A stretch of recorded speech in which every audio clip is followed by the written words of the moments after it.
मेरे प्यारे बच्चों, यहाँ पर हमारे पास में क्वेश्चन नंबर 34 के लिए और ऑप्शन अवेलेबल है फॉर विजुअली इम्पेयर्ड स्टूडेंट के लिए क्वेश्चन गिवन है। फर्स्ट पार्ट हम यहाँ पर देखते हैं। You can given four you are given 4 registers each having resistance R ohm, है ना। हमने यहाँ पर हमारे पास में 4 रेजिस्टेंस अवेलेबल है और हर एक का रेजिस्टेंस आर ओम गिवन है। Find the maximum and minimum resistance that can made with this 4 resistance। तो यहाँ पर सिंपल सा कॉन्सेप्ट हम लगा सकते हैं। ए वाला पार्ट हम सबसे पहले सॉल्व कर रहे हैं। सिंपल सा कॉन्सेप्ट हम लगा सकते हैं कि अगर हम सीरीज कॉम्बिनेशन की बात करेंगे तो सीरीज कॉम्बिनेशन में हमें मैक्सिमम रेजिस्टेंस मिलता है। सीरीज कॉम्बिनेशन का रेजिस्टेंस क्या होता है? मैक्सिमम होता है। तो यहाँ पर अगर हम सीरीज में कनेक्ट करेंगे, आर इक्विवेलेंट जो मिलेगा वो मिलेगा R plus R plus R plus R, मतलब कि आर बाई 4 आर। कितना मिलेगा? 4 आर। अगर हमने चारों को आर आर आर आर चारों को सीरीज में कनेक्ट किया है तो मैक्सिमम रेजिस्टेंस हमको मिलता है। और अगर हम मिनिमम की बात करें तो पैरेलल कॉम्बिनेशन में हमको मिनिमम, अगर हम पैरेलल कॉम्बिनेशन की बात करते हैं तो हमको मिनिमम रेजिस्टेंस मिलता है।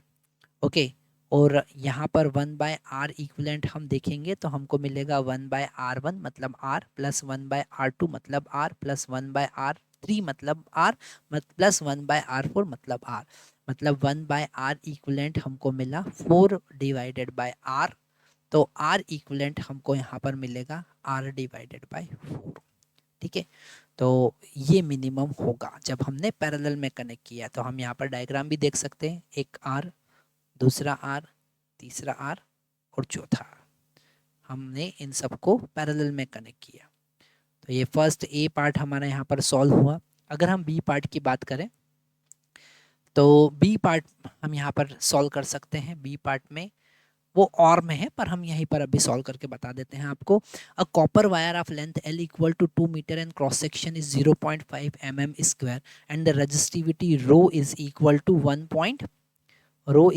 1.7 into 10 raised to power minus 8 ohm meter. Calculate the resistance of another wire made of same material whose length is twice that of the wire but has same cross section area।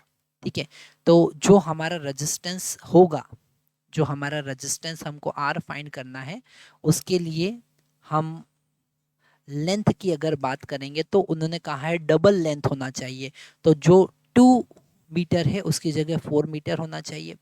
Area of cross section same होना चाहिए, तो area of cross section 0.5 mm square होगा और इसे हम metre square में convert करेंगे तो एरिया हमारे पास 0.5 इंटू 10⁻⁻6 मीटर स्क्वायर होगा, है ना।